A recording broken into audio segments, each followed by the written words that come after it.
व्यवसायात्मिका बुद्धिः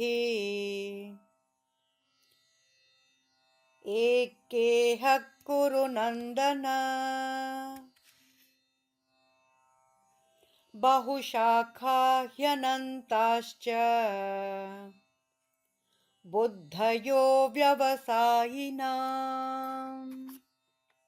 इस श्लोक का हिंदी अनुवाद इस प्रकार है। हे कुरुवंशी, जो इस मार्ग का अनुसरण करते हैं उनकी बुद्धि निश्चयात्मक होती है और उनका एकमात्र लक्ष्य होता है, लेकिन जो मनुष्य संकल्पहीन होते हैं उनकी बुद्धि अनेक शाखाओं में विभक्त रहती है। इस श्लोक की व्याख्या ये है कि आसक्ति मानसिक क्रिया है।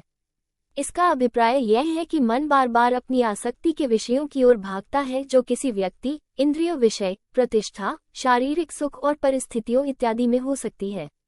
यदि किसी व्यक्ति या इंद्रिय विषय का विचार हमारे मन में बार बार उठता है, तब निश्चय ही यह मन का उसमें आसक्त होने का संकेत है।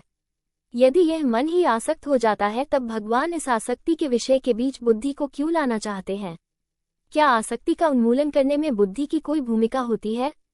हमारे शरीर में सूक्ष्म अंतःकरण होता है, जिसे हम बोलचाल की भाषा में हृदय भी कहते हैं। यह मन, बुद्धि और अहंकार से निर्मित होता है। इस सूक्ष्म शरीर में बुद्धि मन से श्रेष्ठ है, जो निर्णय लेती है, जबकि मन में इच्छाएं उत्पन्न होती है और यह बुद्धि द्वारा लिए गए निर्णय के अनुसार मोह के विषयों में अनुरक्त हो जाता है। उदाहरणार्थ, यदि मनुष्य की बुद्धि यह निर्णय करती है कि धन संपत्ति ही सुख का साधन है, तब मन में धन प्राप्त करने की लालसा उत्पन्न हो जाती है। यदि बुद्धि यह निश्चय करती है कि जीवन में प्रतिष्ठा ही सबसे महत्वपूर्ण है, तब मन में प्रतिष्ठा और ख्याति पाने की अभिलाषा उत्पन्न होती है। दूसरे शब्दों में, मन में बुद्धि के बोध के अनुसार इच्छाएं विकसित होती हैं। पूरे दिन हम अपने मन को बुद्धि द्वारा नियंत्रित करते हैं। जब हम अपने घर में होते हैं तब हम अनौपचारिक मुद्रा में रहते हैं, जिसमें मन भी सहजता का अनुभव करता है, जबकि अपने कार्यालय में रहते हुए हम औपचारिक मुद्रा में रहना सही समझते हैं। ऐसा नहीं है कि मन कार्यालय की औपचारिकताओं में प्रसन्न रहता है, अपितु वो अवसर मिलते ही अपेक्षाकृत घर जैसी अनौपचारिकताओं को अंगीकार करना चाहेगा। इस प्रकार हमारी बुद्धि निश्चय करती है कि कार्यालय में औपचारिक आचरण का पालन करना अनिवार्य है।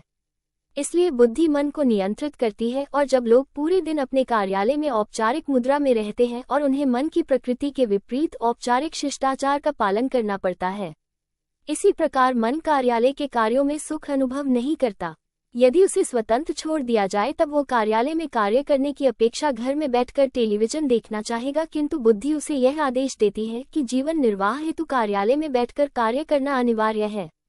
इसलिए बुद्धि पुनः मन की स्वाभाविक प्रवृत्ति पर अंकुश लगाती है और लोग 8 घंटे या अधिक समय तक कार्य करते हैं।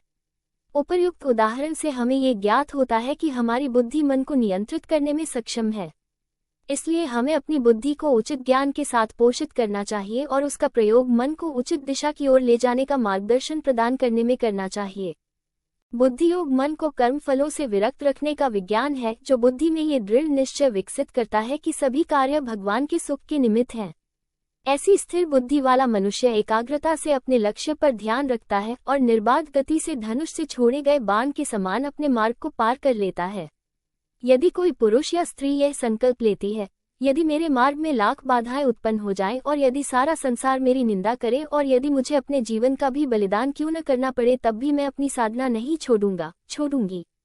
साधना की उच्च अवस्था में ये संकल्प इतना अधिक दृढ़ हो जाता है कि साधक को अपने मार्ग पर चलने से कोई डिगा नहीं सकता। किंतु वे लोग जिनकी बुद्धि अनेक शाखाओं में विभक्त है, अपने मन को विभिन्न दिशाओं की ओर भटकते हुए पाते हैं। वे मन की एकाग्रता को विकसित करने में समर्थ नहीं होते, जो भगवान की ओर जाने वाले मार्ग के लिए आवश्यक होती है।